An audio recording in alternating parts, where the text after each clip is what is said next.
Hey there, thanks for watching the Daily Dispatch. I really appreciate it. Today is going to be the first video in a series for an introductory guide to backpacking systems. I really wanted the first one today to be about sleeping bags and quilts. I actually think that's probably the most important decision you can make if you're a beginner as far as cost and comfortability, but it's kind of turned into a pretty nasty day today outside. So instead we're going to focus on stove systems.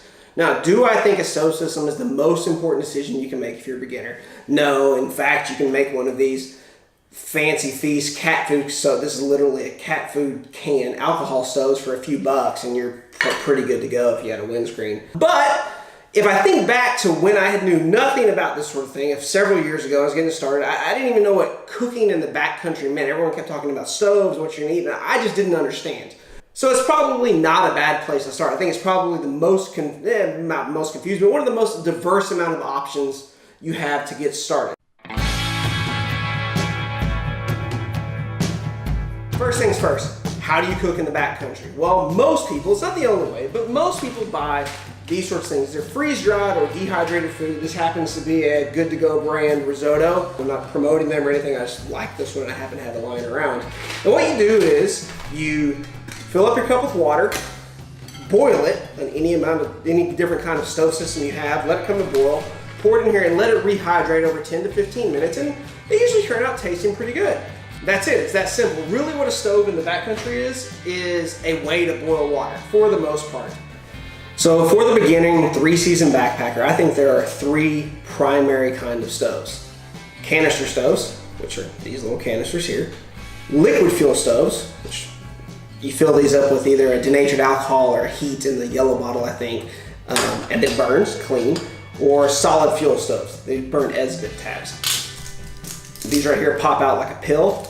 Throw it in here and it lights up and it burns for 10 or 15 minutes. Okay, so how do they work and what are the pluses and minuses in each? That's the kind of thing I want to get into today. Canister stoves, super easy to explain. Let's just take this one off actually. You have a canister of alcohol and the stove system. Those are the 2 main parts. This one looks slightly more complex, but it's just got, all this is a wind guard. And so it'll be more efficient than this one. I actually sometimes carry a piece of foil to put around this one to block the wind from going. So what you would do is you have your canister, it's closed.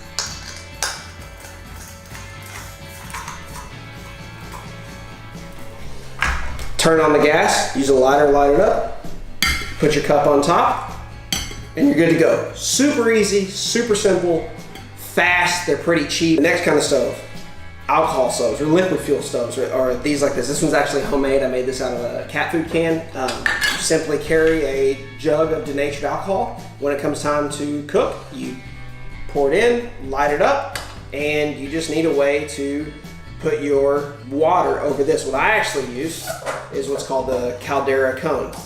Hollow body. Put it over here. The flame comes up through. Water goes in. Very efficient. Makes it way, way, way more efficient than carrying simply 2.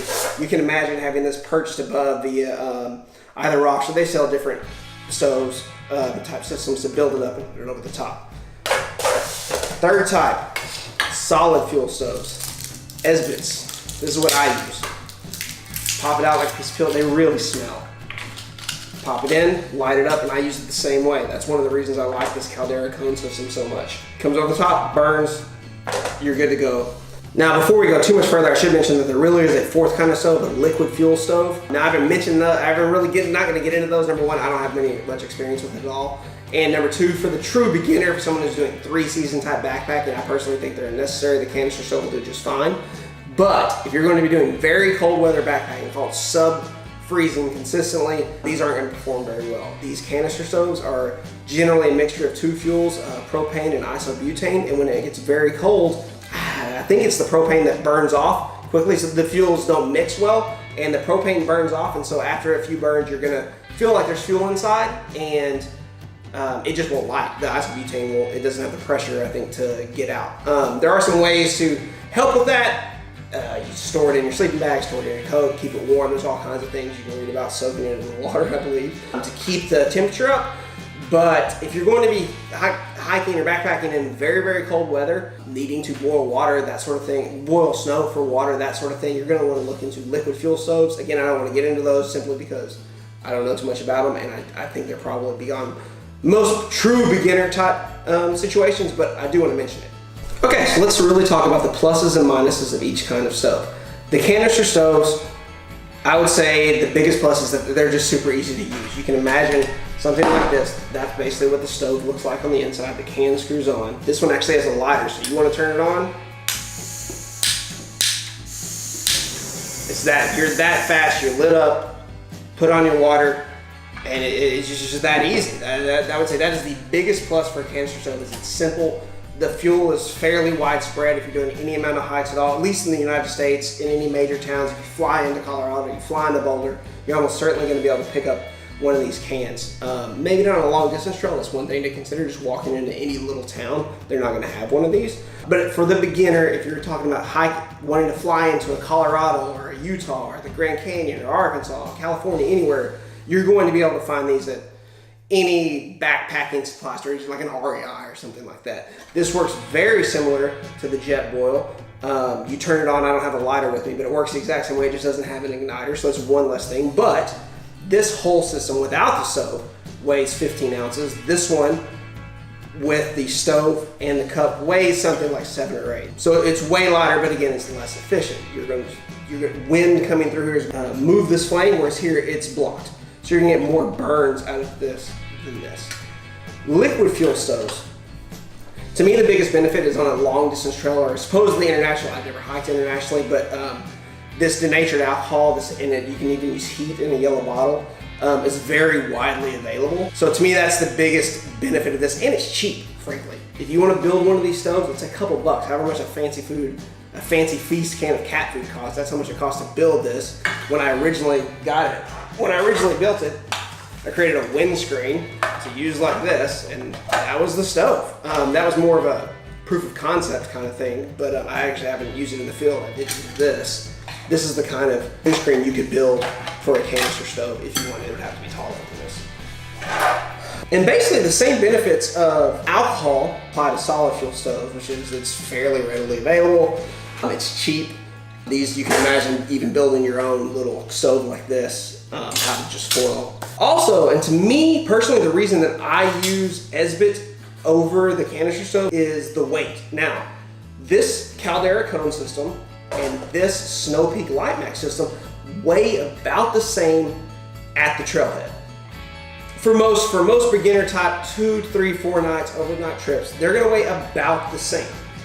The problem is, I'm gonna come home both with fuel, because I'm not gonna go through all of this in just 3 or 4 days in here, because you can get something on the order of 18 burns out of this. I'm gonna have leftover fuel, and no matter what I do, I have to carry this empty canister out, which weighs 3.5 ounces of dead weight. So at the end of the hike, even if I go through all of this fuel, I've got 3.5 ounces of just dead weight to bring back.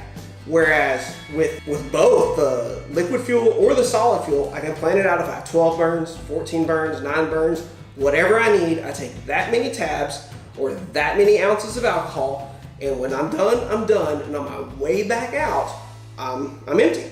To me, that's the biggest benefit, both packable space that just goes away in my pack over time, over the trip, and the dead weight that you just have to carry out no matter what with a canister stove.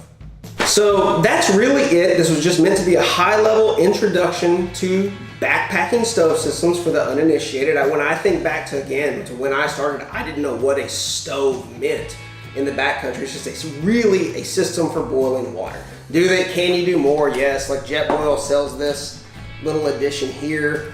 You can see what you put a pan. It's actually kind of hard to get on. It's not a great fit, but what you put a pan above it. So you could, in theory, if you were going to go fishing, fry trout, or make biscuits or pancakes, eggs, things of that nature. I don't use that anymore. I find the dehydrated food is good enough for me. So hopefully this was somewhat illuminating as to what a stove system means in the backcountry. What would I recommend for a beginner? Probably if this is your first trip and you don't know if backpacking's for you and you're making a 2 or 3 day trip, probably one of these canister stove systems, something like the Jetboil Flash. They make several different ones of varying diameters or circumferences of pots. The MSR wind burner is another one. Both of these weigh about 15 ounces. If you want to save a fair bit of weight, I believe the cup and the stove limit, don't quote me, I think it's 7 or 8 ounces. That's probably the way I would go because you're gonna save a fair amount of weight over the jet boil, and on a couple day trip, you're not so concerned about the efficiency of your fuel. If you're looking to, if you think backpacking's for you and you're gonna do it, these are also a little bit cheaper than something like the Caldera Cone. I think these go for around 100, maybe slightly more, 120 bucks. This was 50 or 60 bucks. The Caldera Cone system, now it comes with a pot. I think it was 150 or 160, but for the beginner, I think the canister stove is just fine. Now what do I hike with? It is this Caldera Cone.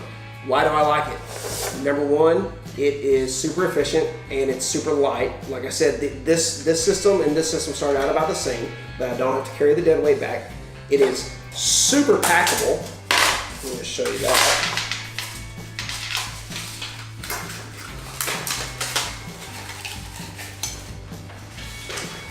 Comes right down into its holder here. That goes into my pot, and that's really my entire stove system. I can put the fuel in there if I need to, or that's where I store my fuel in a Ziploc bag in there. So it's super packable.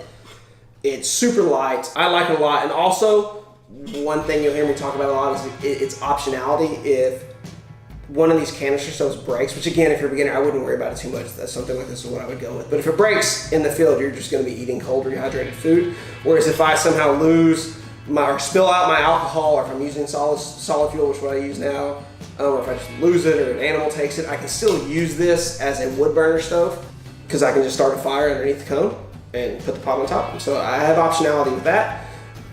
That's really it. Thank you for tuning in. If you have any questions, hit me up in the comments below. And until next time, go have some fun outside.